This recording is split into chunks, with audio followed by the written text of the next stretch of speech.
AF82 Hindi. लबादा पहने वह व्यक्ति अचानक लियोनेल पर टूट पड़ा। लेकिन जब लोगों को लगा कि अब लड़ाई शुरू हो जाएगी, तो उसने अचानक उसे भालू की तरह गले लगा लिया। भीड़ का हंगामा कुछ देर तक जारी रहा, ये सोचकर कि शायद ये गले लगना किसी तरह का हमला था। जब बात सबसे ताकतवर लोगों की हो, तो भालू की तरह गले लगना किसी की जान लेने के सबसे क्रूर तरीकों में से एक हो सकता है।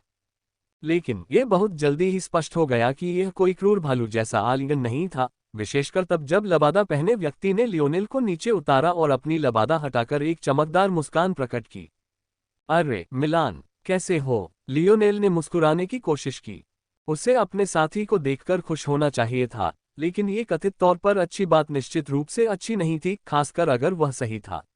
लियोनेल को अब ये समझने के लिए देखने की भी जरूरत नहीं थी कि तीनों संगठनों ने अब तक जिन रहस्यमय 9 प्रतिभाशाली लोगों को छुपाया था, उनमें से ज्यादातर, अगर सभी नहीं, तो पृथ्वी से थे। ऐसा लग सकता है कि लियोनेल इसलिए नाराज था क्योंकि वह वैलिएंट हॉट माउंटेन के लिए लड़ नहीं सकता था, लेकिन ऐसा बिल्कुल नहीं था। बात उससे कहीं ज्यादा गहरी थी।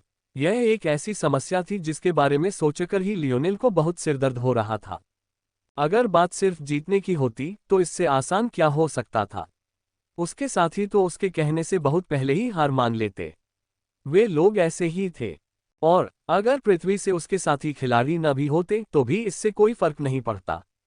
पृथ्वी से होने का मतलब था कि वे भी लियोनेल के बराबर ही समय से प्रशिक्षण ले रहे थे, और उसे यकीन नहीं था कि इस श्रेणी में आने वाला कोई भी व्यक्ति उसे हरा सकता है, कम से कम ब्रह्मांड के इस हिस्से में तो नहीं। तो फिर समस्या क्या थी? ये लचीलेपन और गतिशीलता का मामला था। यदि तीनों संगठनों को लियोनेल और अन्य के बीच के संबंध के बारे में पता नहीं होता तो शायद सब ठीक होता, लेकिन अब जब उन्हें पता चल गया है, तो उन सभी को छिपाना असंभव होगा। स्नोग्लोब का इस्तेमाल करना तार्किक जवाब लग रहा था, लेकिन उसे पहले ऐसा करने का असली मौका चाहिए था। और इसके अलावा कौन कह सकता था कि उसे सिर्फ इन 9 लोगों की ही चिंता थी? उन बाकियों का क्या जो शायद अभी भी उन 3 संगठनों में थे? लियोनेल इतना भोला नहीं था कि यह मान ले कि कुल 9 ही भेजे गए थे। एकमात्र संभावित अच्छी खबर यह थी कि लियोनेल को लग रहा था कि यह पृथ्वी के साथ साझेदारी में किया गया था। यह असंभव था कि ये संगठन इस साझेदारी को छोड़ दें, खासकर पृथ्वी की क्षमता को देखते हुए। कम से कम वे ऐसा खुलेआम और बिना सोचे समझे तो नहीं करेंगे। इससे उन्हें थोड़ी राहत मिल सकती है। हालांकि ऐसा होने के बावजूद लियोनेल को विश्वास नहीं था कि यह कोई बड़ी बाधा होगी। वैलिएंट हॉट माउंटेन का इलाका और मिल्की वे गिल्ड जो भी मूल्य प्रदान कर सकते थे, उसके सामने तो बिल्कुल नहीं। लियोनेल की अंतःप्रज्ञाएं पूरी तरह से झंझना रही थीं। उसे लग रहा था कि उसका पता चल चुका है, उसके चारों ओर धीरे धीरे एक जाल बिछाया जा रहा है। वह समझ सकता था कि अगर वह व्यक्ति जिसके बारे में वह सोच रहा था कि वह इसके पीछे है, तो निश्चित रूप से यही तरीका अपनाना चाहिए। वे नहीं चाहते थे कि वह आसानी से मर जाए या यूं ही पकड़ लिया जाए। वे कुछ ऐसा चाहते थे जिससे उन्हें अपने अंदर पिछले 2 सालों से पनप रहे गुस्से और हताशा को बाहर निकालने में मदद मिले। मिलान ने लियोनेल के चेहरे को देखकर पलकें झपकाईं और अपने सिर के पीछे खुजलाया। फुटबॉल के मैदान पर लियोनेल के सेंटर की भूमिका में, जो कि मूलतः लियोनेल का हेड गार्ड माना जाता था, मिलान को ये पता लगाने में महारत हासिल थी कि उसने कब कुछ गलत किया है। लेकिन आमतौर पर इसके लिए थोड़ी जासूसी करनी पड़ती थी। ये पहले कभी इतना स्पष्ट नहीं हुआ था, जिसका मतलब सिर्फ एक ही हो सकता था। इस बार उसने जरूर बहुत बड़ी गलती की थी, और यह इतनी बड़ी गलती थी कि लियोनेल को भी उसे सुधारने का भरोसा नहीं था। उसके पास लियोनेल के बालों से लेकर उसके बगल में खड़ी नई सुंदरी तक हर चीज के बारे में तरह तरह के चुटकुले थे, लेकिन वह अब और कुछ कह नहीं सका। मिलान ने अपने सिर के पीछे खुजलाया, माफ करना कैप। लियोनेल ने जवाब देने के लिए अपना मुंह खोला, लेकिन अंत में उसने एक लंबी सांस ली और अपना सिर हिला दिया। छोड़ो भी, शायद इस तरह चीजें ज्यादा दिलचस्प हो जाएंगी। तुम्हारे साथ कितने लोग हैं? यहाँ जोएल, राज और ड्रेक हैं। मिलन के जवाब में गंभीरता का भाव था, उसकी लय एक समान थी और उसकी आवाज काफी ऊंची थी। ऐसा लग रहा था जैसे वह बहुत जोर से बोल रहा हो, लेकिन यह उसकी स्वाभाविक आवाज थी। उसे इस तरह बोलने की आदत थी, खासकर अपने मूल पेशे को देखते हुए। ड्रेक, रूकी। मिलन मुस्कुराया, वह लगभग 18 साल का हो चुका है कैप। मुझे नहीं पता कि हम उसे अब भी यही नाम दे सकते हैं या नहीं। लियोनेल मुस्कुराया, लगता है तुम सही हो। अब तक तो वह हमारी जगह ले चुका होगा, है ना? इस समय तक पूरा अखाड़ा एक अजीब सी खामोशी में डूब चुका था। तीनों संगठन प्रमुख इस अचानक आई स्थिति का सामना कैसे करें, ये समझ नहीं पा रहे थे। यह मिस्टी वुड्स के बुजुर्ग के लिए खास तौर पर मुश्किल था, क्योंकि मिलन उनके 3 छिपे हुए प्रतिभाशाली खिलाड़ियों में से एक था। क्या समस्या है, कैप? मिलान ने पूछा। क्या तुम्हें जीतने के लिए वैलिएंट हॉट की जरूरत है? इससे मदद तो मिलेगी, लेकिन यह मुख्य समस्या नहीं है। और न ही इसका अब उतना महत्व है जितना पहले था, ये देखते हुए कि मिलान ने शर्म से मुस्कुराहट के साथ कहा। सच कहूं तो अब इसका उतना मतलब नहीं रह गया था। अगर मिलान ही लियोनेल के साथ सांठगांठ करने वाला अकेला संगठन होता, तब भी तीनों संगठन इसे पूरी प्रतियोगिता रद्द करने का बहाना बना लेते। तो क्या करें? लियोनेल ने एक पल के लिए इधर उधर देखा। उसकी नजरें अखाड़े के एक खास हिस्से पर पड़ी जहां कुछ लोग चुपचाप बैठे थे, जिनमें से कई ने नकाब पहने हुए थे। ये बताना मुश्किल था कि वे कुछ छिपा रहे थे या ये बस उनकी आम पोशाक थी। ये निर्भर करता है, लियोनेल ने जवाब दिया। यहाँ और कौन है? सभी पृथ्वी से हैं। मुझे यकीन नहीं है कि आप उन्हें जानते हैं या नहीं, लेकिन एक लड़की है जो उसके पीछे पीछे घूमती रहती थी। लियोनेल के होंठ फड़क उठे। उसके। मिलन ने पलकें झपकाईं। चिंता मत करो, कैप। मैं तुम्हारी नई लड़की के सामने उसका जिक्र नहीं करूंगा। स्काउट की इज्जत। लियोनेल ने अपने माथे पर हाथ रखा। उसे सिरदर्द महसूस हो रहा था। उसे इससे कितनी बार जूझना पड़ेगा? वह आईना है, तुम बड़ी लोग हो। मिलान ने लियोनेल के कंधे के ऊपर से ऐना की ओर देखा, जिसने अभी भी अपना मुखौटा पहना हुआ था, फिर लियोनेल की ओर देखा। क्या तुम इसी नाम की किसी और लड़की से मिले हो? क्या तुम्हें कोई आकर्षण या कुछ और है, कैप? डेजावू की लहर ने लियोनेल को एक बार फिर लगभग बेहोश कर दिया। लियोनेल मिलान को ज्यादा दोष नहीं दे सकता था। आईना 5-7 से 6 फुट से ज्यादा लंबी हो गई थी। यह स्वाभाविक ही था कि कई लोग उसे बिल्कुल अलग इंसान समझेंगे। लियोनेल का दिमाग जैसे एक पल के लिए मानो थमसा गया। एक के बाद एक अनगिनत विचार और योजनाएं उसके दिमाग में कौंधने लगी और उसकी सोचने की गति तेज होती जा रही थी। लियोनेल को अपने सपनों के संसार में चिंगारियां उड़ती हुई महसूस हुई, लेकिन उसकी लाख कोशिशों के बावजूद अंतिम संबंध स्थापित नहीं हो सका। ऑगस्टस ओवल्टीन, मिल्की वे गिल्ड के प्रमुख। सबसे बुरी स्थिति तो यही है कि हमें उस स्तर के व्यक्ति से लड़ना पड़े, लेकिन इस बात की भी पूरी संभावना है कि वह इसमें शामिल हो। उसकी मंजूरी के बिना इतना बड़ा सौदा नहीं हो पाता। लियोनेल ने ऊपर की ओर देखा और ऊंची छत की रोशनी में देखा, फिर आईना की ओर देखा, जो शुरू से ही उसे घूर रही थी। उसके होठों पर हल्की सी कड़वी मुस्कान आ गई। यह ऐसी नजर थी जिसने आईना के दिल की धड़कन को उसके नियंत्रण से बाहर कर दिया। उसे उस समय पता चल गया था कि लियोनेल कुछ ऐसा करने वाला है जिससे वह बहुत बड़े खतरे में पड़ जाएगा। उसे ऐसा लग रहा था मानो उसके सारे डर लहरों की तरह उसकी छाती पर टूट पड़े हों। लियोनेल हिला तक नहीं था, लेकिन उसके लिए तो मानो उसका अस्तित्व ही मिट रहा था। हिम्मत मत करना, वह दहाड़ी। उसके दिमाग में सायरन बज रहा था। लियोनेल के होंठ बिना किसी आवाज के हिल रहे थे। क्षमा मांगना। आईना का दिमाग शून्य हो गया। उसे समझ ही नहीं आ रहा था कि आगे क्या हुआ। उसे बस उसकी तेज सांसों की आवाज सुनाई दे रही थी। उसे बस चमकती रोशनी और कोलाहलपूर्ण धमाकों की धुंधली दुनिया दिखाई दे रही थी। जब उसे एहसास हुआ कि उसे शायद आगे बढ़ना चाहिए, कुछ करना चाहिए, कुछ भी करना चाहिए। अल्पविराम। लियोनेल तुरंत हरकत में आया। इसके लिए माफ करना, बड़े साहब। लियोनेल की पीठ पर सफेद सुनहरे पंखों का एक चमकदार जोड़ा दिखाई दिया। मिलान कुछ कर पाता इससे पहले ही लियोनेल उसके पीछे प्रकट हो गया। उसका पैर इतनी जोर से बाहर की ओर झटका कि हवा में चटक और फूट की आवाज हुई। रिफ्लेक्स पर मिलान की ऊर्जा ढाल क्षमता सक्रिय हो गई।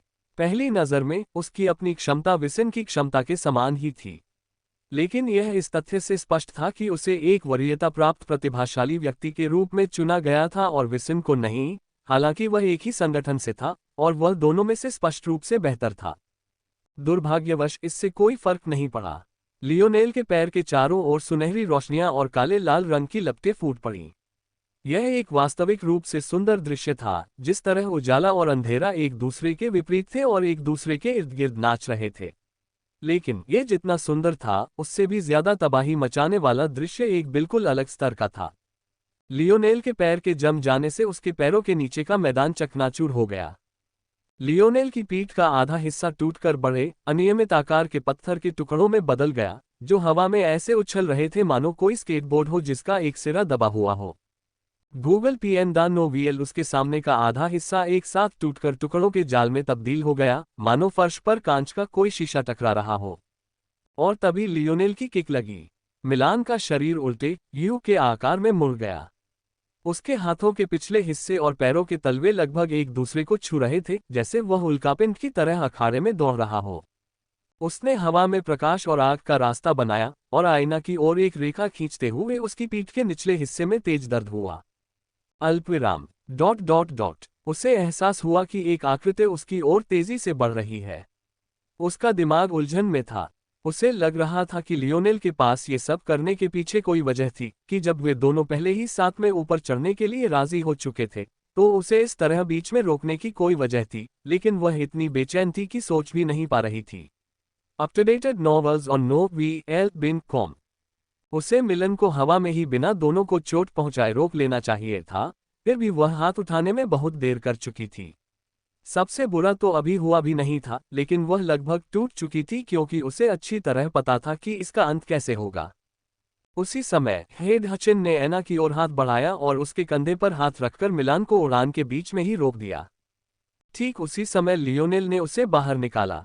यह एक महाकाव्य आकार की स्नाइपर राइफल थी, फिर भी यह सभी मनुष्यों की कल्पना से रची गई लगती थी। इसका आधार काले रंग का था जिस पर चटक सुनहरे और चांदी के रंग थे। इसकी बैरल अकेले 1 मीटर से ज्यादा लंबी थी और इसका पूरा शरीर लगभग 2 मीटर लंबा था। इसे देखते ही इसकी भारीपन का एहसास होता था। स्नाइपर राइफल जोर से घूम गई। एक पल के लिए अखाड़े की सारी हवा उसकी ओर घूमती हुई प्रतीत हुई और नमी की धारियां उसके नोजल में घूमती हुई निकल गईं। खोज PN.NoVL। स्नाइपर राइफल की बॉडी चमकने लगी। यह अगोचर था, लेकिन जैसे ही लियोनेल ने उसे अपने कंधे पर उठाया, उसकी आंखें उसकी लंबाई पर टिकी रहीं, अखाड़े की गर्मी भी कुछ हद तक बढ़ गई। उस पल उसकी मुस्कान पूरी तरह से गायब हो गई। बस एक ठंडी, भारी बैंगनी हवा उसके पूरे अस्तित्व को घेरे हुए थी। उसके छोटे बाल जोर जोर से लहरा रहे थे, जिससे ऐसा लग रहा था मानो वह अपने ही तूफान का केंद्र बनने वाला है। उसकी निगाहें खामोश नकाबपोश आकृतियों पर टिकी थीं, उसकी बंदूक की नली उसकी निगाहों, उसकी इच्छाशक्ति और उसके दृढ़ संकल्प के साथ संरेखित थी। चूंकि हालात ऐसे ही होने वाले थे तो उसने दुनिया को आग लगा दी। एना, तुम ही एकमात्र हो जिस पर मैं उन सबको सुरक्षित रखने के लिए भरोसा कर सकता हूँ। आखिरकार तुम मेरी रानी हो। बाकी बोझ का सवाल है तो मैं इसे व्यक्तिगत रूप से उठाऊंगा। स्नाइपर राइफल झटका खा गई। तसू अखाड़े में रोशनी की एक तेज लकीर फैल गई। लियोनेल ने इतनी जल्दी और बिना किसी तर्क और समझ के काम किया था कि कई लोग तब तक समझ ही नहीं पाए जब तक कि वह हो ही न गया हो। लियोनेल झटके के कारण 1 मीटर पीछे खिसक गया, लेकिन ये स्पष्ट था कि उसे जरा भी चोट नहीं लगी थी। हालांकि ऊपर उस स्थान पर जहां नकाबपोश आकृतियां थीं, एक युवती की गरिमामय आकृति बैठी थी। अभी कुछ देर पहले तक वह चुपचाप सब कुछ देख रही थी, लेकिन तभी वह स्तब्ध रह गई। उसे यकीन ही नहीं हो रहा था कि क्या हुआ है। उसकी गर्दन धीरे धीरे नीचे की ओर झुकी और उसे अपनी छाती में एक कटोरे के आकार का घाव दिखाई दिया। उस क्षण वहां उपस्थित सभी लोगों के आश्चर्य के कारण उसका मुखौटा धीरे धीरे खिसक गया, ठीक उसी समय जब सभी ने उसके जीवन की अंतिम रोशनी को उससे दूर जाते हुए देखा। लियोनेल ने संकुचित आंखों से ऊपर देखा। मुझे आशा है कि तुम्हें मृत्यु में शांति मिलेगी, क्योंकि तुम्हें पता है कि मैं किस नरक से गुजरने वाला हूं, हीरा। लियोनेल ने अभी अपना विचार पूरा भी नहीं किया था कि नरक उस पर टूट पड़ा। Opening square bracket dot dot dot. आज के अध्याय के शीर्षक के अनुरूप मैं इस बात के लिए माफी चाहती हूं कि आज सिर्फ 2 ही होंगे। मुझ पर आईना मत बनो, आंसू। शुरुआत में वहां सिर्फ सन्नाटा था। भीड़ जो मान रही थी कि लियोनेल की किक के साथ ही जंग शुरू हो जाएगी, अब एक्शन में आने के लिए तैयार थी। लियोनेल की ताकत और शक्ति का प्रदर्शन देखकर, यहां तक कि अखाड़े को तहस नहस करने की हद तक, उनका खून कैसे न खौल उठे। वे इसी के लिए आए थे, यही वे देखना चाहते थे। लेकिन उन्हें कैसे पता था कि लियोनेल द्वारा मिलान को इस तरह उड़ाने का मकसद उन्हें वह मनोरंजन देना नहीं था जिसकी उन्हें इतनी बेसब्री से तलाश थी। उसके 2 मकसद थे और दोनों ही एक ही काम से पूरे हो गए। पहला कदम था खुद को जगह देना। जब स्नाइपर राइफल फायर होती थी तो उसके आसपास का इलाका कोई भी संभाल नहीं सकता था, और वही ये भी नहीं चाहता था कि मिलान आने वाली घटना में बह जाए। उसे गति की जरूरत थी और दुर्भाग्य से उसे शक्ति में भी बदलना था। दूसरा कारण कई स्तरों पर था। उसे यह सुनिश्चित करना था कि ऐना तुरंत बाद में दखल न दे। हालांकि उसे यकीन था कि वह मिलन को बिना किसी को चोट पहुंचाए संभाल लेगी, फिर भी वह शुरू से ही उन दोनों को नुकसान नहीं पहुंचाना चाहता था। वह चाहता था कि ऐना का ध्यान भटक जाए और वह इन मामलों में न फंस जाए। बदकिस्मती से उसने आयना की बेचैनी का फायदा उठाया, क्योंकि आयना के दखल को रोकने का एकमात्र तरीका यही था कि उससे ज्यादा ताकतवर कोई दखल दे। और यहीं पर हेड हचिन की भूमिका आई, जिसका हाथ उस समय उसके कंधे पर था। दोनों व्यक्तियों के बीच अंतरिक्ष में जो मौन समझौता हुआ था, वह स्पष्ट था। मेरे लोगों की रक्षा करो और मैं तुम्हारे बहादुर हृदय पर्वत को इस कठिन परीक्षा से बचने का मौका दूंगा। जाहिर है भीड़ को इस सब की कोई खबर नहीं थी। वे तब तक बेहद उत्साहित थे जब तक उन्होंने हीरा की छाती चीरते हुए नहीं देखा। उसे अपनी मास्टर प्लान का खुलासा करने का मौका ही नहीं मिला। उसे अपनी नफरत और गुस्से को जाहिर करने का एक पल भी नहीं मिला। उसे लियोनेल से आखिरी शब्द कहने का भी मौका नहीं मिला, इससे पहले कि उसे अचानक अपनी जिंदगी का खतरा महसूस हुआ। विडंबना यह है कि उसकी मृत्यु भी ठीक उसी तरह हुई जैसे उसके भावी पति की हुई थी, निराशा की स्थिति में, प्रतिरोध की एक उंगली भी उठाने में असमर्थ। शायद मौत में उसकी एकमात्र सांत्वना यही थी कि लियोनेल के वर्तमान कर्मों ने उसे उबलते पानी के बर्तन में पड़े मेढक जैसा बना दिया था। सिवाय इसके कि इस उदाहरण में गर्मी का धीरे धीरे बढ़ना नहीं होगा। चाहे कितनी भी धधकती आग क्यों न हो, अब हो रहा होगा। हेरा के पास खड़े नकाबपोश लोग, जो कि उसकी सुरक्षा के लिए तैनात रक्षक प्रतीत होते थे, अचानक अपनी अचंभे की स्थिति से बाहर आ गए। एक पल के लिए उन्हें यकीन ही नहीं हुआ कि उन्होंने एक तीसरे आयाम के बदमाश को अपने सामने ही अपने हीर को मारने दिया। इसका कोई मतलब नहीं था।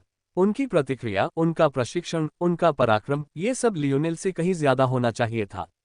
इनमें से किसी ने भी इस बात का जिक्र तक नहीं किया कि वे हीरा से एक हाथ की दूरी पर थे, जबकि लियोनेल आसानी से 300 या 400 मीटर दूर था।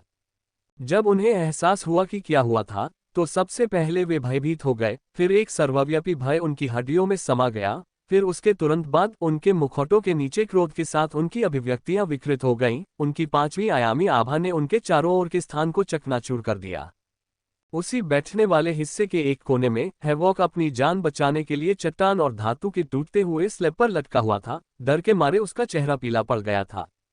अगर वह बंदूक उसकी तरफ तानी होती तो क्या वह अभी मर नहीं गया होता? अगर लियोनेल ने यह न समझा होता कि वह कोने में चुपचाप खड़ा कोई नौकर लड़का है, तो क्या वह उस पर निशाना साधता? हैवॉक का अति आत्मबोध उसके डर के विचारों में भी समाया हुआ प्रतीत होता है।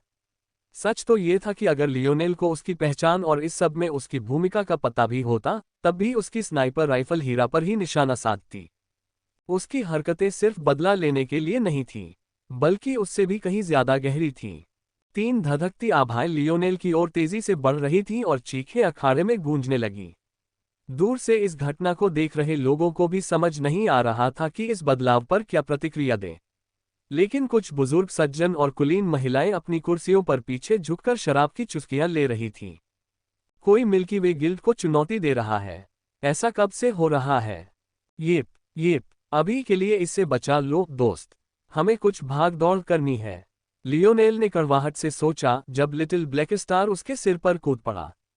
लियोनेल का रोम रोम आईना की तरफ एक बार और देखना चाहता था, लेकिन उसने अपनी इस भावना को दबा लिया। वह जानता था कि अगर उसने ऐसा किया तो उसे कुछ ऐसा दिखाई देगा जो वह बिल्कुल नहीं देखना चाहता था।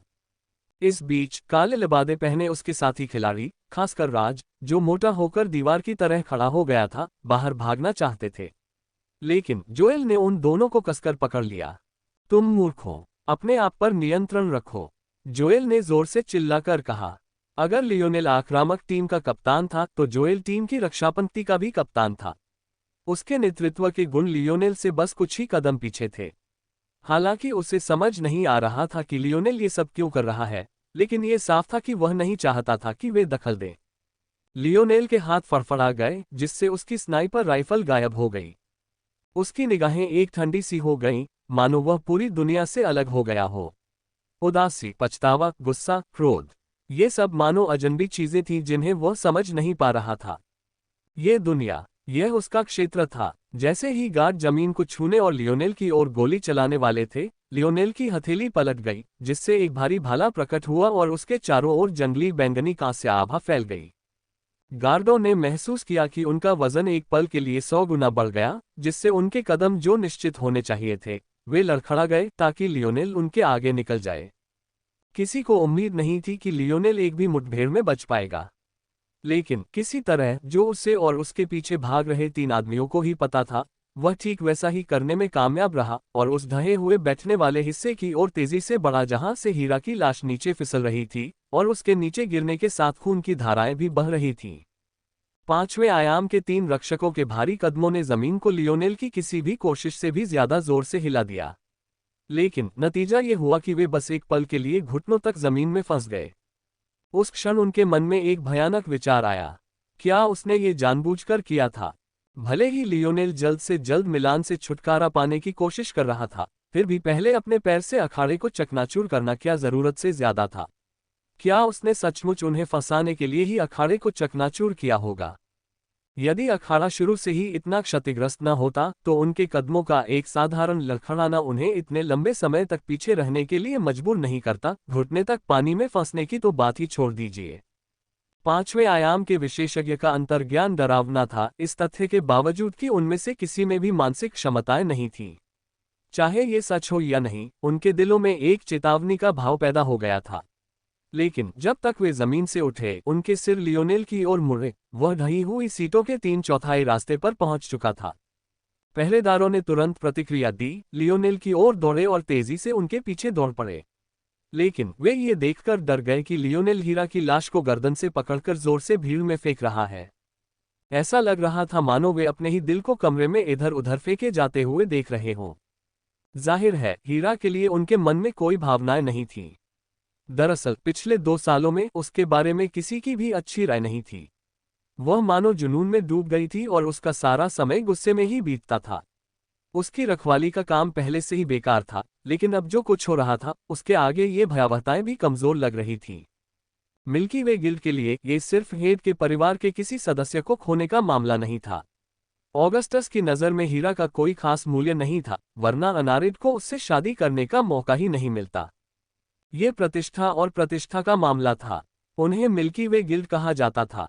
पूरी आकाशगंगा उनके नियंत्रण में थी, यहाँ तक कि उनके क्षेत्र में स्थित शील्ड क्रॉस टॉस की शाखाओं को भी अपने एक बच्चे की सनक माननी पड़ती थी, जिसके पास इस आकाशगंगा में कोई खास ताकत नहीं थी। और फिर भी अब उनके अपने लोगों में से एक की न केवल सार्वजनिक रूप से हत्या कर दी गई, बल्कि उसे चित्रे की गुड़िया की तरह इधर उधर फेंका जा रहा था। एक गार्ड के पास समूह से अलग होने के अलावा कोई विकल्प नहीं था और वह हवा के गड़गड़ाते हुए संकेंद्रित वृत्त बनाता हुआ हीरा की झुकी हुई लाश की ओर बढ़ रहा था। बचे हुए दोनों ने अपनी कोशिशें दोगुनी कर दी और लियोनेल पर गोली चलाते हुए उबल पड़े। ऐसा लग रहा था मानो उसकी हर हरकत के साथ वे इस कठिन परीक्षा से बचने की अपनी संभावनाओं को और दूर होते देख रहे थे। लियोनेल टूटे हुए बैठने वाले हिस्से पर भारी पड़ा, उसका चेहरा ठंडा और उदासीन था। उसने हैवॉक की तरफ देखा तक नहीं, जो उससे मुश्किल से 2 हाथ की दूरी पर एक कोने में कांप रहा था।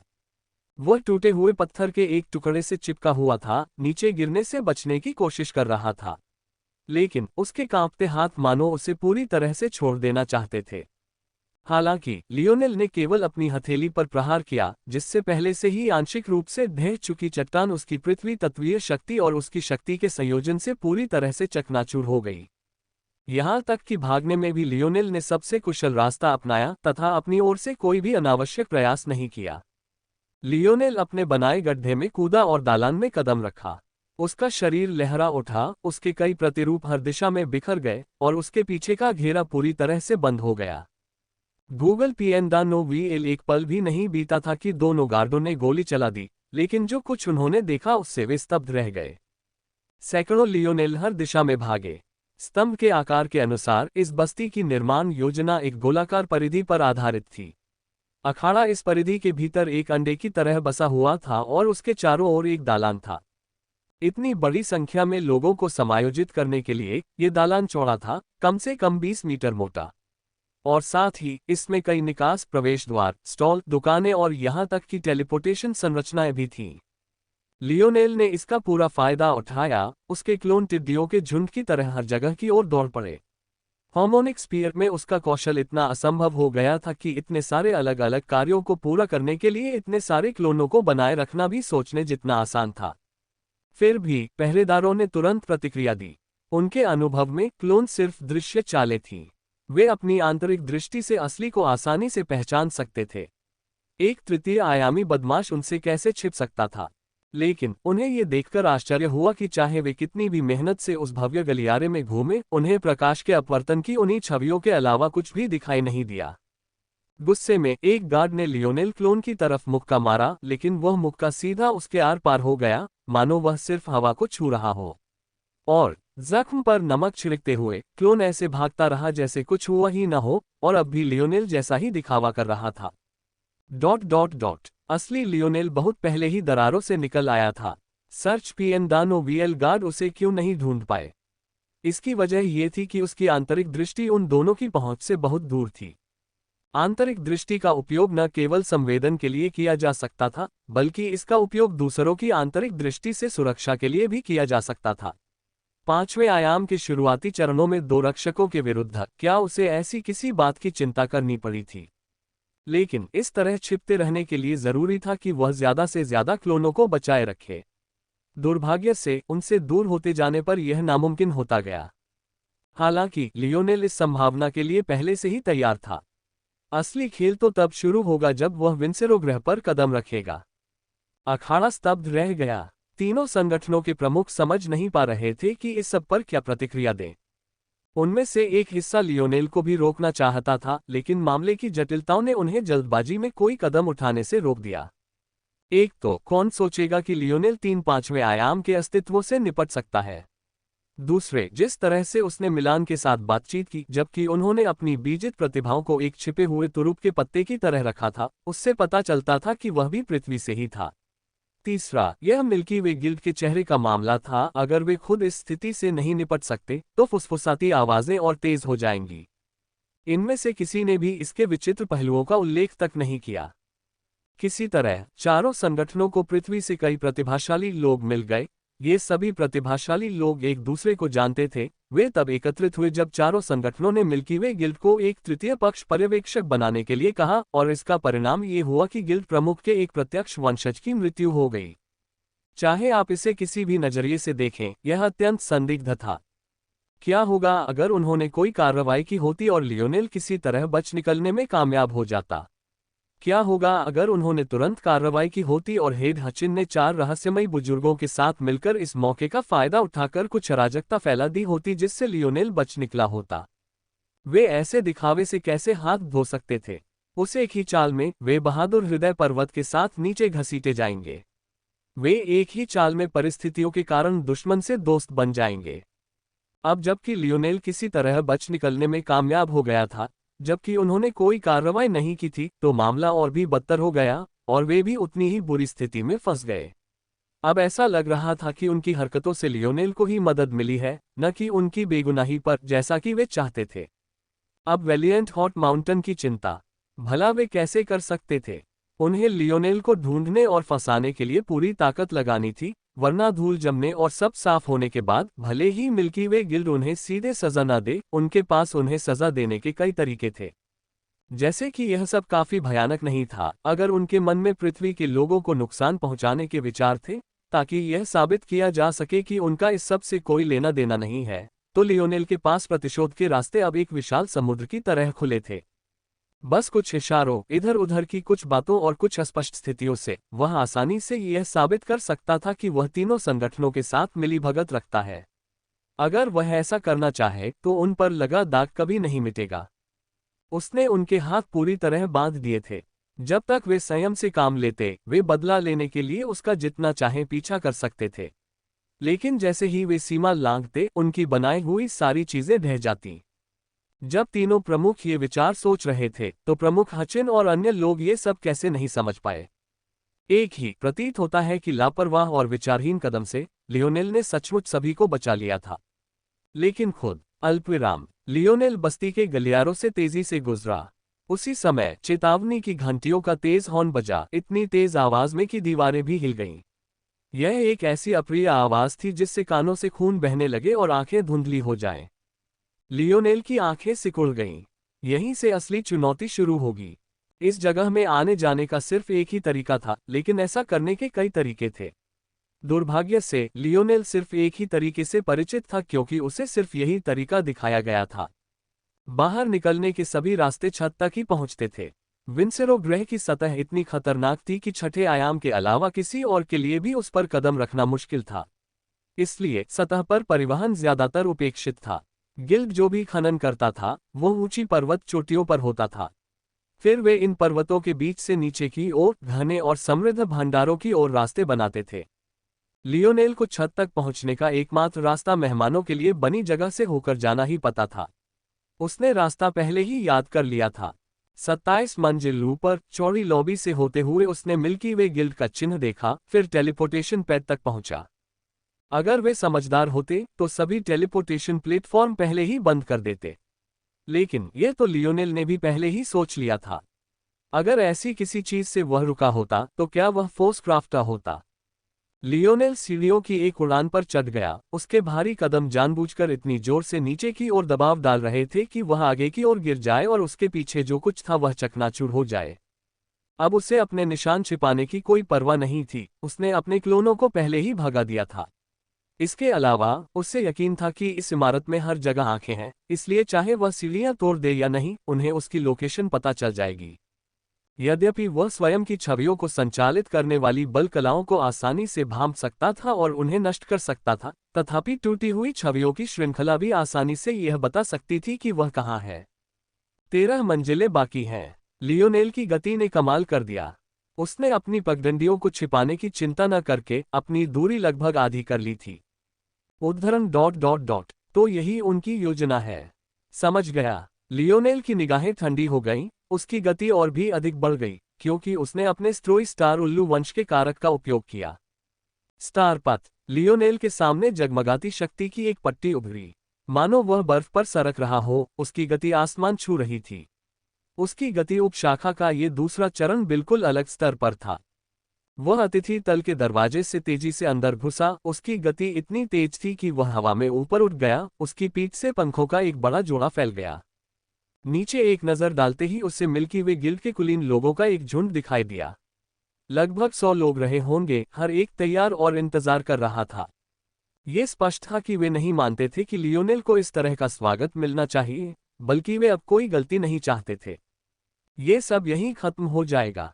लियोनेल की आभा चमक उठी। उसकी सफेद सुनहरी शक्ति के पंख फैल गए और उसका प्रभामंडल भयंकर प्रकाश से चमक उठा। उसकी पीठ पर लटका हुआ मिल्की वे गिल्ड का चिन्ह चमकती रोशनी के कणों में बिखर गया और नीचे जमीन पर गिर गया। लियोनेल लगभग उतनी ही तेजी से जमीन पर गिरा जितनी तेजी से वह ऊपर उड़ा था, लेकिन न जाने क्यों नीचे खड़े लोगों को ऐसा लगा जैसे वह उड़ गया हो। ये छवि उनके मन में गहराई तक उतर गई थी, एक ऐसे अस्तित्व की उपस्थिति को झकझोर रही थी जो उनके मन में बस जाएगा। Clang clang clang clang. जैसे ही उसकी हथेली पलटी, लियोनेल का जंजीरों वाला क्षेत्र फिर से प्रकट हो गया।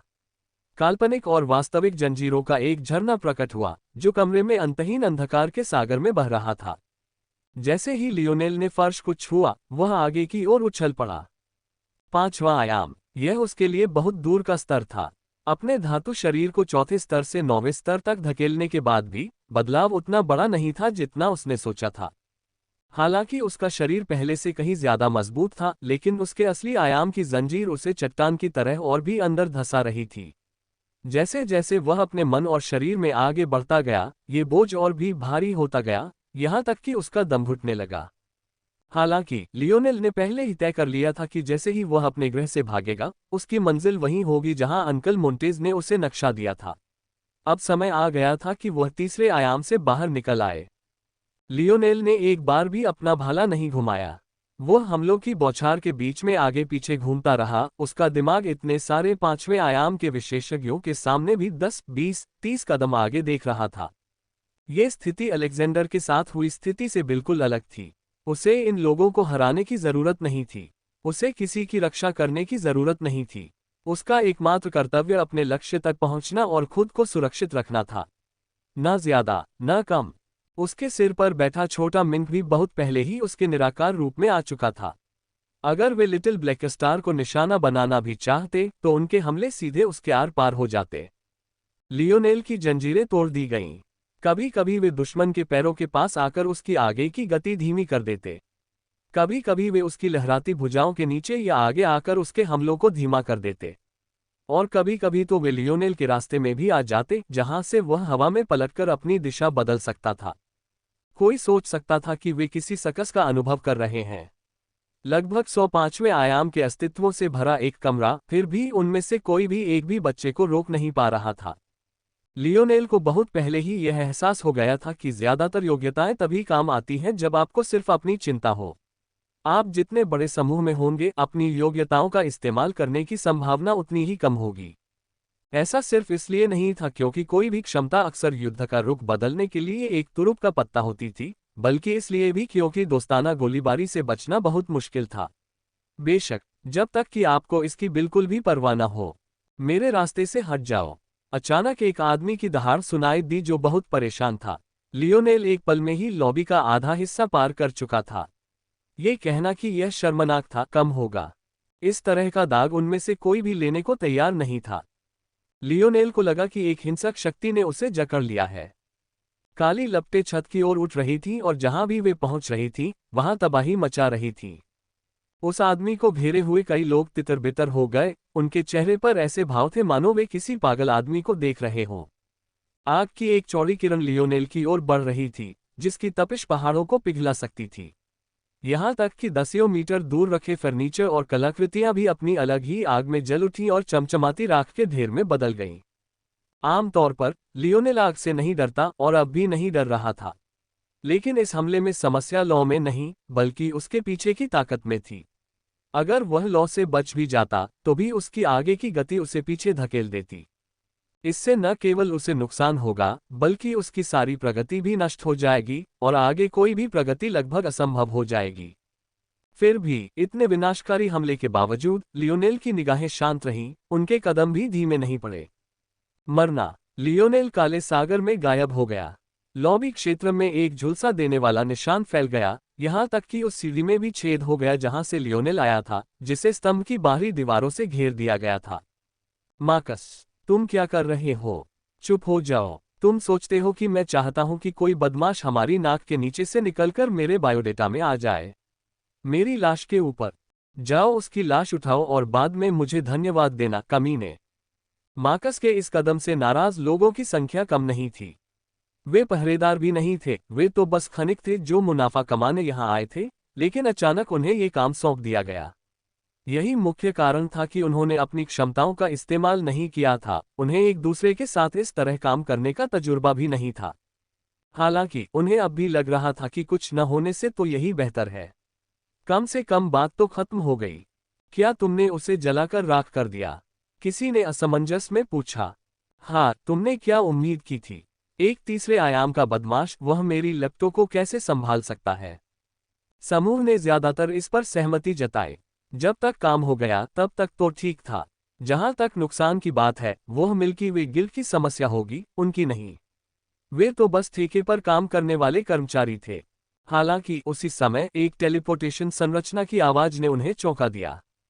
एक खनिक का चेहरा विकृत हो गया। हवा में अवशिष्ट स्थानिक क्यूई है। उसने टेलीपोर्ट करने के लिए आपकी आग का उपयोग कवर के रूप में किया। मार्कस के चेहरे पर एक अजीब सी चमक आ गई। उसे समझ नहीं आ रहा था, अगर वो बदमाश टेलीपोर्ट कर सकता था तो पहले क्यों नहीं कर सकता था? उसे अपनी लपटों का इस्तेमाल करने की क्या जरूरत थी? उसे ऐसा लग रहा था मानो लियोनेल ने उसे शर्मिंदा करने के लिए निशाना बनाया हो। समूह लॉबी से बाहर भागा और उस टेलीपोर्टेशन फॉर्मेशन की ओर दौड़ा, जिसके बारे में उन्हें यकीन था कि उसे पहले ही बंद कर दिया जाना चाहिए था।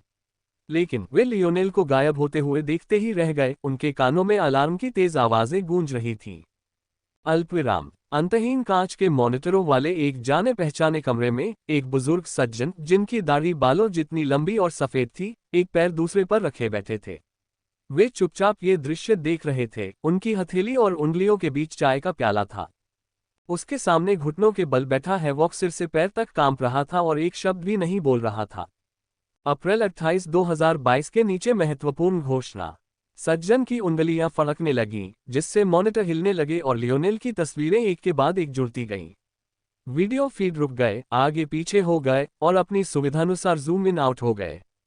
हालांकि सबसे अंतिम और यहां तक कि सबसे महत्वहीन विवरण तक पहुंचने के बाद भी वृद्ध सज्जन अभी भी यह नहीं समझ पाए कि लियोनेल ने टेलीपोर्ट करने में कैसे कामयाबी हासिल की थी। वहां कोई उपकरण नहीं था, वहां कोई शक्ति का प्रकाश नहीं था, यहां तक कि अंतरिक्षीय तरंग भी काली लपटों के समुद्र के नीचे छिपी हुई थी। इस सब का एक ही स्पष्टीकरण था। उस स्थिति में भी लियोनेल ने अपना तुरुप का पत्ता इतनी सटीकता से चलाया था कि कैमरे भी उसे पकड़ नहीं पाए। इसका मतलब था कि वह गुमनामी के बदले में पल भर के लिए उन लपटों में पूरी तरह से गिरने को तैयार था। लेकिन इस बारे में चौंकाने वाली बात सिर्फ यही नहीं थी। समय बिल्कुल सही था, लेकिन उससे भी ज्यादा चौंकाने वाली बात यह थी कि लियोनेल जैसी ताकतवर इंसान इतनी बड़ी घटना से बच निकलने में कामयाब रहा। बूढ़े सज्जन ने एक बार फिर तस्वीरों को पलटा और देखा कि लियोनेल टेलीपोर्टेशन प्लेटफॉर्म पर फिर से प्रकट हो गया है। लेकिन एक बार फिर वहां कुछ भी नहीं मिला। पहले वाले लियोनेल और अब वाले लियोनेल में बस इतना ही फर्क था कि उसका भाला अब कहीं नजर नहीं आ रहा था। फिर भी उसका भाला पीछे नहीं छूटा था, इसलिए साफ था कि लियोनेल ने अपने युद्धाभ्यास से पहले उसे छिपा दिया था। दिलचस्प बात यह है कि लियोनेल के कपड़े भी अच्छी हालत में थे, और हालांकि उसने वैलिएंट हॉट की वर्दी पहनी हुई थी जिससे उसकी छाती बिना किसी सुरक्षा के पूरी तरह से खुली हुई थी, फिर भी ऐसा नहीं लग रहा था कि उसे कोई जलन हुई हो। दिलचस्प, दिलचस्प, मानो दुनिया भर का धैर्य उनके पास हो। वह बूढ़ा सज्जन साइकिल चलाकर सब कुछ शुरू में वापस चला गया और हर चीज को एक एक फ्रेम देखा। उसने एक भी छोटी सी बात नहीं छोड़ी और सब कुछ अपने दिमाग में अंकित कर लिया। हमें इतना सारा फुटेज देने के बावजूद एक भी बार गलती न करना। इस जानकारी के अभाव से हमें बस यही जानकारी मिलती है कि उसके पास निश्चित रूप से संवेदी क्षमता है। कोई भी अन्य अस्तित्व इतना दोषरहित नहीं हो सकता। फिर भी युद्ध में कम क्षमता होने के बावजूद उसके पास अभी भी इतनी मजबूत आक्रामक ताकत है। आखिर वह किस परिवार से आया होगा जिसके पास इतने शक्तिशाली वंशकारक हैं? या क्या वह एक स्पार्क है? अगर लियोनेल यहां होता तो उसका अपना चेहरा भी उलझन में पड़ जाता। स्पार्क, यह एक ऐसा शब्द था जो उसने पहले कभी नहीं सुना था। हालांकि जब शब्द हैवॉक की ओर बढ़े तो वह अपने आप पर से कांप उठा। हैवॉक शुरू से ही बेचैन था। उसे इस सज्जन ने यहां नहीं बुलाया था, बल्कि उसने आगे आकर अपनी सारी जानकारी देने की पहल की थी। चूंकि उसने कुछ भी गलत या गैरकानूनी नहीं किया था, इसलिए उसके सामने आने में कोई दिक्कत नहीं थी, और हो सकता है कि इससे उसे अपने भविष्य के लिए रास्ता बनाने में भी मदद मिले। इसलिए इस समय उसके कांपने का कारण यह नहीं था कि उसे मरने का डर था, बल्कि इसलिए था कि उस बूढ़े व्यक्ति की उपस्थिति उसके लिए बहुत दमघोंटू थी। ऐसा लग रहा था कि लियोनेल की तस्वीरें स्कैन करते हुए उसे काफी समय बीत गया था, लेकिन सच तो यह था कि वह इतनी तेजी से घूम रहा था और तस्वीरों का इतनी तेजी से विश्लेषण कर रहा था कि उसके पीछे धुंधली सी छवियां रह गईं। उसकी हरकतों से निकली थोड़ी सी शक्ति ने ही हैवॉक को ऐसी हालत में पहुंचा दिया।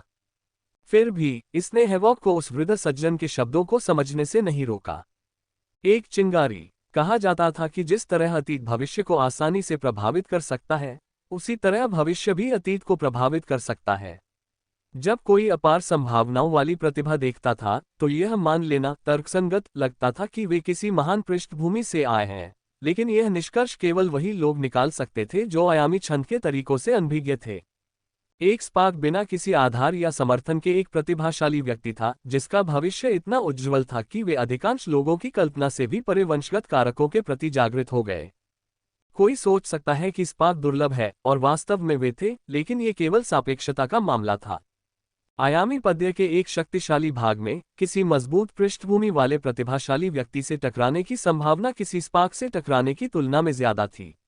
हालांकि आयामी पद्य के इस जैसे कमजोर भाग में अगर कोई प्रतिभाशाली व्यक्ति ऐसी प्रतिभा प्रदर्शित कर रहा था जो केवल वास्तविकता के छठे और सातवें आयामी तहों में ही दिखाई देनी चाहिए, तो सबसे तार्किक निष्कर्ष यही था कि वह एक स्पार्क था। हमने पहले ही भविष्यवाणी कर दी थी कि आने वाली शताब्दियों में पृथ्वी पर अनेक स्पार्क्स उत्पन्न होंगे, लेकिन वास्तव में इतनी जल्दी इतनी शक्तिशाली स्पार्क्स का उत्पन्न होना दिलचस्प है। बूढ़े सज्जन ने लियोनेल के बारे में जो कुछ भी जानते थे उसे अपने मन में व्यवस्थित कर लिया। उसके पास एक संवेदी क्षमता थी। प्रकाश, अग्नि और पृथ्वी के प्रति उसकी गहरी आत्मीयता थी। संभवतः उसके पास एक गुप्त स्थानिक आत्मीयता थी, या कम से कम एक ऐसा खजाना था जो उसे तुरंत टेलीपोर्ट कर सकता था। और ज्यादा संभावना यही थी कि वह एक चिंगारी था। सबसे अच्छा काउंटर होगा। ठीक है। बुजुर्ग सज्जन ने एक अजीब सा आंशिक रूप से कांच का उपकरण निकाला। ये कीमती धातु के एक आयताकार टुकड़े में जड़ा हुआ एक छोटा सा कांच का गोला जैसा लग रहा था। दिलचस्प बात यह थी कि यह कांच का गोला अंतरिक्ष में तैर रहा था, किसी चीज से जुड़ा हुआ नहीं था। मैनसन लाइन एक पल के लिए खामोश रही, फिर स्क्रीन पर एक अर्धनग्न महिला का स्तब्ध चेहरा दिखाई दिया। ये कहना मुश्किल था कि क्या वह इतनी थकी हुई थी कि उसे अपनी हालत का अंदाजा ही नहीं था, या फिर उसे कोई परवाह ही नहीं थी। हालांकि वृद्ध सज्जन को इससे कोई फर्क नहीं पड़ा और वे बिना रुके बोलते रहे। आपके पास एक नया लक्ष्य है। उसका विवरण है। काम पूरा करो। आपके पास दिन के अंत तक का समय है। मैं नहीं चाहता। वह एक स्पार्क है। मैनसन अचानक ऊपर उठ गई, उसका स्तन कांच के गोले के नीचे हिलने लगा, लेकिन उसका चेहरा इतना करीब और व्यक्तिगत था कि उसे ज्यादा कुछ दिखाई नहीं दे रहा था। इसे किसी अन्य दस्ते को देने की हिम्मत मत करना। मैं इसे ले रहा हूं। लियोनेल खंभे के ऊपर खड़ा था, तेज हवाओं की सीटी उसके कानों में एक भयानक बांसुरी की तरह बज रही थी। वह हिलने को बिल्कुल भी उत्सुक नहीं लग रहा था। कोई सोच सकता था कि उसका पीछा नहीं किया जा रहा था। वह बस वहीं खड़ा था और एक एक कदम गहरी सांसें ले रहा था। अगले कदम यूं ही नहीं उठाए जा सकते थे। हो सकता है इस ग्रह पर छिपना उसके लिए मुश्किल न हो, लेकिन इसे छोड़ना एक अलग ही कहानी होगी। कोई सोचेगा कि उसके लिए यह आसान होगा। आखिरकार उसने अपने कोच को टेरन से वापस धरती पर भेज दिया था, तो क्या वह खुद के साथ भी ऐसा नहीं कर सकता था? भले ही ऐसी रचना बनाने या ऐसा ताबीज बनाने में थोड़ा समय लगा हो, अगर वह सांस लेने के लिए समय निकाल सकता था, तो उसके पास कम से कम ऐसा करने का समय तो था ही, है ना? दुर्भाग्यवश चीजें इतनी सरल नहीं थीं। ये हवाएं और तूफान भले ही प्रकृति की साधारण रचनाएं प्रतीत होते हों, लेकिन वास्तविकता ये थी कि जैसे ही कोई चौथे आयाम और उसके आगे कदम रखता है, सभी घटनाओं के पीछे एक बल का धक्का लग जाता है। बस फर्क इतना था कि बल कितना था। यही कारण था कि भौतिकी के मूलभूत नियम, जो दुनिया के विकास के प्रत्येक चरण के साथ बदलने लगे। एक विदेशी ऊर्जा का प्रवेश हुआ जो लगातार विकसित होती रही, और जैसे जैसे वह शक्तिशाली होती गई, बढ़ती गई। फिर अतीत के वही नियम उस पर कैसे लागू हो सकते थे? परिणामस्वरूप लियोनेल थोड़ी दुविधा में पड़ गया। ऐसी दुनिया से टेलीपोर्ट करने की कोशिश करना, जो व्यवहारिक रूप से बल के प्रचंड उतार चढ़ाव से सुरक्षित थी, मौत को दावत देने के समान था। इस दुनिया में होने वाले टेलीपोर्टेशन केवल स्तंभ की सुरक्षित ढाल के भीतर ही होने का एक कारण था। इस छत पर आने के लिए भी बल कला को सीधे छत की मजबूत सतह पर उकेरना पड़ता था। लियोनेल इस दुनिया से दूर टेलीपोर्ट तभी कर पाएगा जब वह एक छठे आयामी बल कला बना पाएगा, जो वह स्पष्ट रूप से बना सकता था। या अगर उसने इसी छत पर टेलीपोर्टेशन बल कला के समान किसी अन्य दुनिया में एक लंगर तैयार किया हो। इसके अलावा उसे इस दुनिया में छोटी दूरी के टेलीपोर्टेशन के इस्तेमाल में भी बहुत सावधानी बरतनी थी। दरअसल अगर वह ऐसा कर पाता तो वह ऐसा कोई जोखिम नहीं उठाता। लियोनेल ने काली लपटों की उस दीवार का इस्तेमाल करके अपने दिव्य कवच को जिज्ञासु आंखों से छिपाने की पूरी कोशिश की थी। उसे उम्मीद थी कि उसे इस हद तक नहीं धकेला जाएगा कि उसकी सारी कोशिशें बेकार हो जाएं। तो फिर ऐसा लगता है कि इस ग्रह को छोड़ने का एकमात्र तरीका जहाज बनाना है।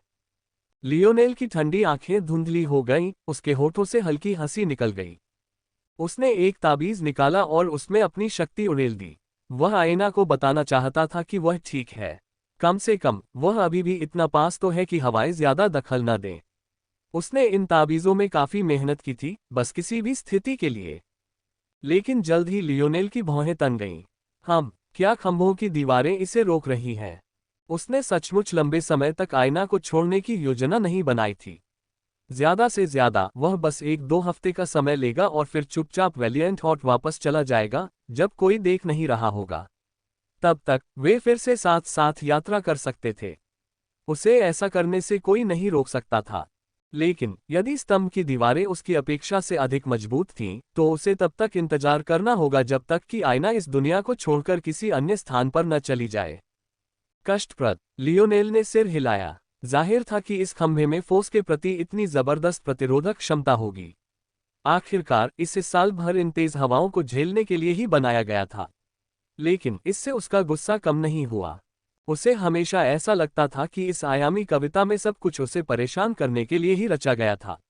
उसे कभी एक पल भी चैन नहीं मिलता था, और जो भी पल उससे मिलते थे वे सब आयना के साथ बिताए पल होते थे। छोड़ो भी, मुझे पता लगाना है कि इस जगह पर किस तरह की खदानें हैं और मुझे किसके साथ काम करना है। मुझे यकीन है कि एक बेहतरीन टीम जल्द ही मेरे पीछे आएगी। चलो चलते हैं। लियोनेल आगे की ओर उछला और हवा में गायब हो गया। अल्पविराम।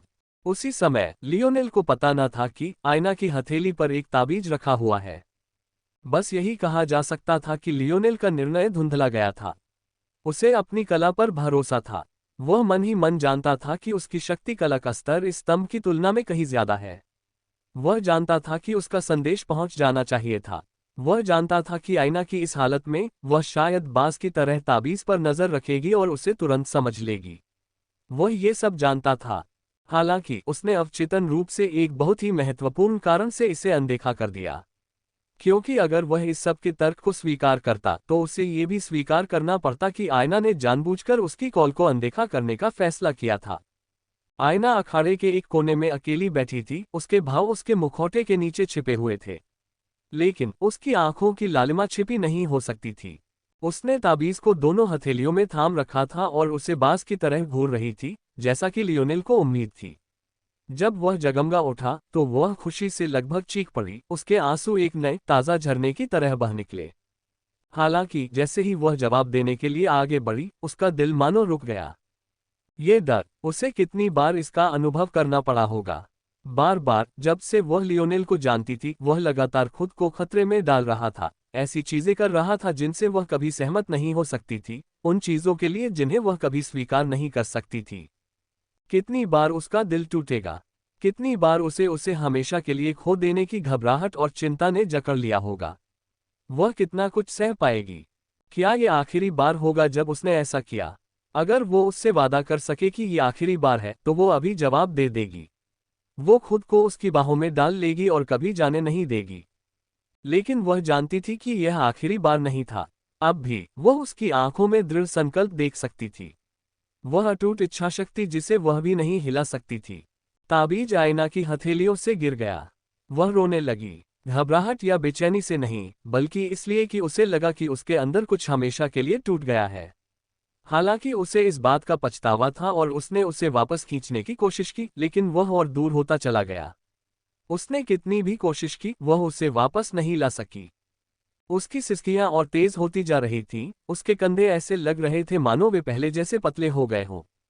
आयना ने अपनी चीखें रोकने की कोशिश की, लेकिन वह ऐसा कर नहीं पा रही थी। ऐसे में लियोनेल पहले ही झपट्टा मारकर आ जाता और हर जगह एक खामोशी का घेरा बना देता और उसे भीड़ से छिपा भी देता। लेकिन वह उस समय उसके पास नहीं था। ऐसा विचार आते ही वह और अधिक रोने लगी। मिलान, जिसने लियोनेल के एक साथी के तौर पर आयना की सुरक्षा का जिम्मा उठाया था, अचानक बेहद घबरा गया। वह इससे कैसे निपटे? आखिर हो क्या रहा था? मिलान ने उसकी पीठ पकड़ ली। उद्धरण चिन्ह डॉट डॉट डॉट। अरे कैप, क्या तुम थोड़ा और हल्के नहीं हो सकते थे? खंभे के तेज अलार्म की आवाज से मिलान के लिए भी खुद को सुनना मुश्किल हो रहा था। फिर भी आयना की सिसकियां उसे साफ सुनाई दे रही थीं। उसे समझ नहीं आ रहा था कि ऐसा इसलिए था क्योंकि वह पास में था या कुछ और, लेकिन ऐसा लग रहा था मानो आयना की भावनाएं हवा में उकेरी जा रही हों। सच तो ये था कि आयना अपनी मानसिक विवशता पर पूरी तरह से नियंत्रण खो चुकी थी। मिलन की तो बात ही छोड़िए, अगर कोई उसे सुन भी न पाता तो भी ऐसा लगता था मानो उसकी सिसकियां सीधे उनके मन में प्रक्षेपित हो रही हों। और शांत होने के बजाय उनकी सिसकियां और भी तेज होती जा रही थीं। जब मिलान को सचमुच समझ नहीं आ रहा था कि अब क्या किया जाए, तभी यूरी कहीं से प्रकट हुई और आयना के सामने घुटनों के बल बैठ गई। आयना को लगा कि कोई उसके सामने है। उसने ऊपर देखने की कोशिश की, लेकिन उसे बस किसी की धुंधली सी आकृति दिखाई दी जिसे वह पहचान सकती थी, अगर उसके आंसू न होते। युवा मालकिन, यह यूरी। आयना ने अपनी बात पूरी भी नहीं की थी कि वह यूरी के सीने में समा गई। उसके आंसू झरने की तरह बह रहे थे, जिससे आसपास का माहौल एक उदासी भरा प्रभामंडल बना रहा। यूरी दंग रह गई। उसने पहले कभी आयना को इस तरह नहीं देखा था। दरअसल उसे याद ही नहीं आ रहा था कि उसने आयना को कभी रोते हुए देखा हो। जिस युवा मालकिन को वह जानती थी, वह एक विशाल किले जैसी थी, जिसे अपने आसपास की सांसारिक चीजों से कोई फर्क नहीं पड़ता था। रॉयल ब्लू अकादमी के जमाने में भी ज्यादातर सब कुछ बस दिखावा था। आयना खुद पर ध्यान न खींचने के लिए शर्मीली, शांत और संकोची स्वभाव की होने का दिखावा करती थी, लेकिन उसका असली व्यक्तित्व ऐसा बिल्कुल नहीं था। यूरी का हाथ आयना की पीठ पर हल्के से लिपटा हुआ था। वह उसकी धड़कनों को महसूस कर सकती थी और उसकी हथेली से उसकी भयानक चीखों की लय सुन सकती थी। आयना की घरघराती सांसों से लेकर सांस लेने की उसकी सिसकियों तक सब कुछ उसने महसूस किया। वह लगभग महसूस कर सकती थी कि आयना अंदर से टूट रही है। उसकी पकड़ उस पर और भी मजबूत होती जा रही थी, उसकी भावनाएं उसके नियंत्रण से कम होती जा रही थीं। उद्धरण चिन्ह डॉट डॉट डॉट। मैं नहीं कर सकता, मैं यह नहीं कर सकता, यूरी। वह मुझसे नफरत करने वाला है। अंतिम शब्द ऐसे थे जैसे कोई घड़ी जमीन पर गिर गई हो। टूटे हुए कांच की खड़खड़ाहट, पूरी तरह से तैयार किए गए घी का विनाश, देखभाल और स्नेह से गढ़ी गई एक नाजुक प्रणाली का विनाश। यूरी के चेहरे पर मुस्कान आ गई। ये लियोनेल के बारे में था, लेकिन ऐसा क्यों लग रहा था कि लियोनेल ने कुछ गलत नहीं किया। लेकिन अगर उसने गलत नहीं किया था तो उसकी मालकिन रो क्यों रही थी। उद्धरण चिन्ह डॉट डॉट डॉट। वह मुझसे नफरत करने वाला है। यूरी ने आयना की पीठ सहलाते हुए उसे दिलासा देने की कोशिश की। वह खुशखबरी लेकर आई थी, आयना को ये बताने के लिए तैयार थी कि इतने लंबे समय के बाद उसने पहली बार अपने पिता से फिर से संपर्क किया है। लेकिन उसने सोचा भी नहीं था कि चीजें इस तरह बदल जाएंगी। यूरी को समझ नहीं आ रहा था कि क्या करे। उस पल उसके हाव भाव अचानक बदल गए। उसकी आभा भड़क उठी और एक ऐसी ताकत जिसके बारे में बहुतों ने सोचा भी नहीं था, बाहर आने ही वाली थी। जब वह कुछ ऐसा बताने ही वाली थी जो उसे नहीं बताना चाहिए था, तो वह शांत हो गई, क्योंकि उसे एहसास हुआ कि उस ऊर्जा का कोई दुर्भावनापूर्ण इरादा नहीं था। वह आईना से टकराया जिससे वह पूरी तरह बेहोश हो गई। उस पल अलार्म की तेज आवाजें तेज होती दिखीं, लेकिन हकीकत ये थी कि आखिरकार उन्हें वैसा ही एहसास हो रहा था जैसा उन्हें होना चाहिए था। यूरी ने दूर से हेड हचिन की ओर देखा, उसकी नजरें भावशून्य थीं। लेकिन दोनों में से किसी ने भी एक नजर से ज्यादा कुछ नहीं कहा या आदान प्रदान नहीं किया। अल्पविराम। क्या यह एक समस्या होगी? रहस्यमयी बुजुर्गों में से एक बोला। हेड हचिन समेत उन चारों ने आईना की तरफ एक नजर डाली थी। आमतौर पर उन्हें अपने छात्रों के बीच के रिश्तों की परवाह नहीं होती। उनके यहाँ अरेंज मैरिज का चलन नहीं था, इसलिए उन्हें इसकी कोई परवाह नहीं थी। हालांकि आयना और लियोनेल जाहिर तौर पर एक खास मामला थे। यहाँ स्पष्टता कुछ गड़बड़ थी। वे जानते थे कि लियोनेल मोरालेस परिवार से था। उसके पास जो शक्ति थी या भविष्य में हो सकती थी, वह उन्हें कई बार कुचलने के लिए पर्याप्त थी। वे पहले से ही ऐसी मुश्किल में थे कि उन्हें किसी और दुश्मन की जरूरत नहीं थी। मूलतः उनका मुख्य लक्ष्य लियोनेल को अपने पक्ष में रखने के लिए आयना का इस्तेमाल करना था। हालांकि समय के साथ उन्हें एहसास हुआ कि आयना अपने आप में एक चमकदार प्रतिभा है और उसके एक स्पार्क बनने की पूरी संभावना है। एक बार जब उन्हें ये बात समझ आ गई, तो उनके लक्ष्य थोड़े बदल गए और वे उन्हें समान रूप से महत्व देने लगे, इसलिए नहीं कि आयना निश्चित रूप से लियोनेल के स्तर तक पहुंच जाएगी, बल्कि इसलिए कि वह उनके लिए सबसे अच्छा विकल्प थी। कभी कभी किसी बहुत ज्यादा प्रतिभाशाली व्यक्ति का होना उनके जैसे कमजोर संगठन के लिए फायदे से ज्यादा नुकसानदेह होता था। बेशक वे आयना की प्रतिभा की सीमाओं को ठीक से नहीं समझ पाए थे। अब भी वह अपनी पूरी क्षमता तक पहुंचने के लिए अपने अंदर ही एक अभिशाप दबाए हुए थी। उसे लोगों के सामने दिखावा करने की कोई परवाह नहीं थी, उसका मुख्य लक्ष्य अपनी मां का बदला लेना था। हालांकि मुद्दा यह था कि यदि कोई ऐसी बात थी जो आयना और लियोनेल के बीच मतभेद पैदा करती, तो ये बहुत बड़ी समस्या बन सकती थी, विशेषकर यदि उनके बीच दुश्मनी बनी रहती। युवा स्वामी की अपनी समझ के अनुसार जिस श्रेणी में वे लियोनेल को रखते थे, वे किसी लड़की का दिल जीतने के लिए उसके पीछे भाग सकते थे। लेकिन जैसे ही वे असफल हुए, यदि लियोनेल ने अपना क्रोध वेलियंट हॉट माउंटेन पर मोड़ दिया, तो वे क्या करेंगे? हेड हचिन कुछ देर तक चुप रहे, फिर बोले। उद्धरण चिन्ह डॉट डॉट डॉट। युवा लियोनेल मोरालेस ने इन 2 वर्षों में जहां भी कदम रखा, वह इस हद तक परिपक्व हो गया कि उसने अपना अतीत बहुत पीछे छोड़ दिया। हालांकि छोटी आयना एक कदम भी आगे नहीं बढ़ पाई है। उनकी परिपक्वताएं गलत हैं, उनके मूल्य गलत हैं। ऐसा होना ही था। हम बस यही कर सकते हैं कि सबसे बुरे हालात के लिए तैयार रहें और अच्छे की आशा करें। अप्रैल 28, 2022 के नीचे महत्वपूर्ण घोषणा। लियोनेल एक खंभे से दूसरे खंभे पर छलांग लगा रहा था, उसकी गति उसके शरीर को हवा के साथ मिला रही थी। वह इस सब से बिल्कुल अप्रभावित लग रहा था, उसकी इंद्रियां एक बड़े क्षेत्र में फैली हुई थीं। उसने देखा कि हर एक फोर्स आर्ट्स उस पर नजर रख रहा है, लेकिन उनसे निपटना मुश्किल होगा। उसने सोचा कि मिल्की वे गिल्ड की बस्ती के कंट्रोल रूम में जाकर उन सब से एक साथ निपट लूं, लेकिन वह जानता था कि यह विचार कभी फलीभूत नहीं होगा, इसलिए उसने इस पर कोई समय बर्बाद नहीं किया। न सिर्फ उसे पता नहीं होता कि नियंत्रण कक्ष कहाँ है, बल्कि उसे ये भी लगता कि जल्द ही वहां कोई शक्तिशाली व्यक्ति स्थिति पर नजर रख रहा होगा। जब तक वह उसे ढूंढता तब तक वह व्यक्ति उसे मुश्किल में डालने के लिए काफी होता। काश वह पूरी इमारत का नक्शा अपने मन में बना पाता, लेकिन वहां बहुत सारी सुरक्षा संरचनाएं और नाकेबंदी उसके रास्ते में आ रही थी। इसलिए उसे बस इस बात से निपटना था कि उसकी गतिविधियों पर नजर रखी जा रही है। मुझे इसके इर्द गिर्द एक नई क्षमता बनाने पर विचार करना होगा। इसके लिए शायद ड्रीम फोर्स का इस्तेमाल करने का एक अनोखा तरीका जरूरी होगा। एक ही स्पर्श से पूरी इमारत का नक्शा बना पाना भविष्य में काम आ सकता है। लियोनेल बहुत जल्दी पहले स्थान पर पहुंच गया। आखिरी खंभा एक गुफा के प्रवेश द्वार के सामने लहरा रहा था, जो एक ऊंचे पहाड़ में खुदी हुई थी। इस जगह तक पहुंचना लगभग नामुमकिन था, जब तक कि कोई झूलते खंभों द्वारा बताए गए रास्ते से न जाए। प्रकाश अपवर्तन। लियोनेल का सिलहूट गायब हो गया। इन वर्षों में जादूगरी कलाओं में उसका कौशल एक बिल्कुल अलग स्तर पर पहुंच गया था।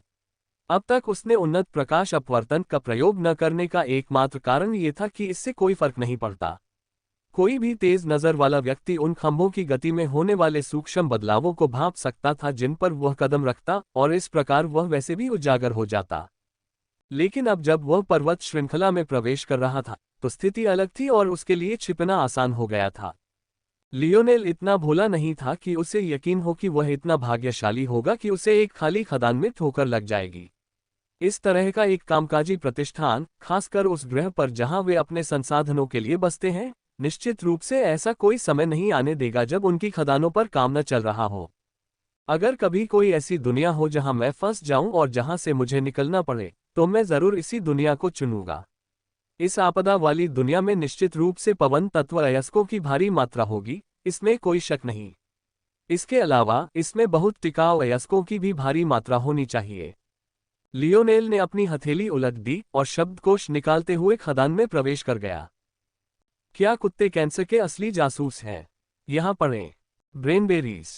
हालांकि वह अयस्कों को ढूंढने के लिए अपनी आंतरिक दृष्टि का इस्तेमाल कर सकता था, फिर भी वह अपनी सहनशक्ति इस तरह क्यों बर्बाद करेगा?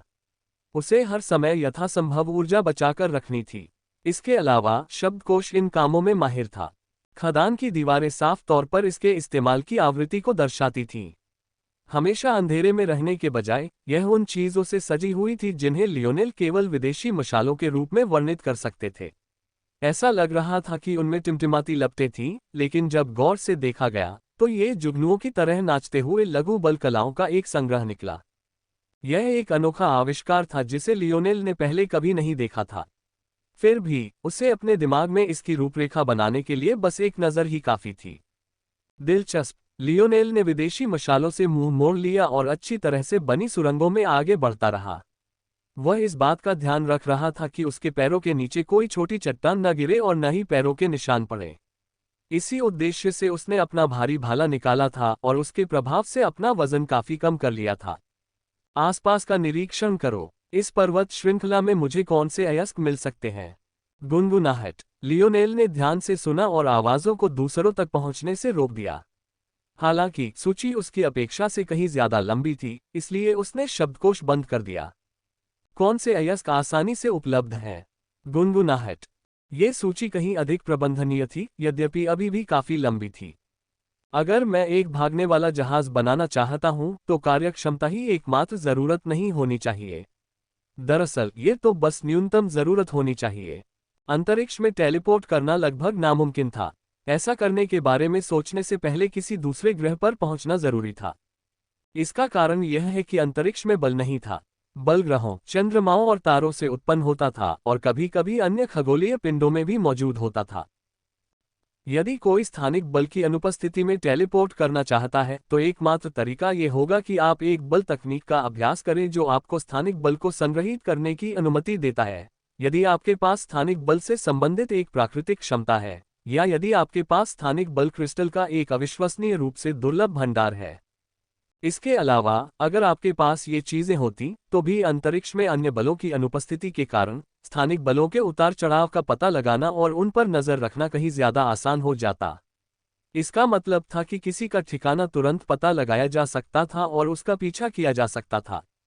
जाहिर है लियोनेल के पास इनमें से किसी भी चीज तक पहुंच नहीं थी, इसलिए उसके लिए बस एक ही विकल्प था कि वह विंसेरो ग्रह से अगले सबसे नजदीकी ग्रह पर पहुंच जाए जहां से वह टेलीपोर्ट कर सके। और उम्मीद थी कि यह ग्रह कोई और आपदा लोक न हो। इसका मतलब था कि लियोनेल को एक ऐसे जहाज की जरूरत थी जो इतना मजबूत हो कि वह ग्रह विंसेरो के वायुमंडल से बचकर बाहर निकल सके, और उसे एक ऐसे तेज और फुर्तीले जहाज की भी जरूरत थी जो किसी भी तरह के पीछा से बच सके। क्या वह पागल था जो ये सोच रहा था कि वह ऐसा कर सकता है जबकि उसने पहले कभी ऐसा नहीं किया था? हाँ, क्या उसे परवाह थी? नहीं। लियोनेल मन ही मन मुस्कुराया। ये तो मजेदार होगा। शांत बैठो आईना, मैं जल्द ही वापस आऊंगा। तारांकन तारांकन। उसी समय शराब की बोतल पकड़े एक महिला टेलीपोर्टेशन संरचना से बाहर निकली। उसकी आंखें धुंधली थीं और उसकी जीभ उसके होठों और दांतों को चाट रही थी, जैसे उसे ऐसा करने की लत हो। उसने एक टाइट वन पीस पहना था जो उसके टखनों से शुरू होकर कंधों और कलाइयों तक था, लेकिन बीच में एक गहरी हुई लाइन थी जिससे उसकी नाभि लगभग दिखाई दे रही थी। उसकी छाती ज्यादा उभरी हुई नहीं थी, इसलिए वो बिना ज्यादा चिंता के ऐसे कपड़े पहन सकती थी, लेकिन फिर भी वो इतने उभरे हुए थे कि दो गोल उभारों की रूपरेखा बन रही थी जिनसे कोई भी अपनी नजरें नहीं हटा सकता था। उसने शराब का घूंट लिया और लड़खड़ाते हुए आगे बढ़ी। तभी उसके पीछे से टेलीपोर्ट होकर आए किसी व्यक्ति ने उसका हाथ पकड़ लिया। जल्द ही 4 लोगों का एक समूह बन गया, लेकिन महिला शराब में इतनी मग्न थी कि उनमें से किसी से भी बात नहीं कर सकी। क्या हमें काम पर नहीं लगना चाहिए, मैनसन? बूढ़े आदमी ने हमें क्या काम सौंपा है?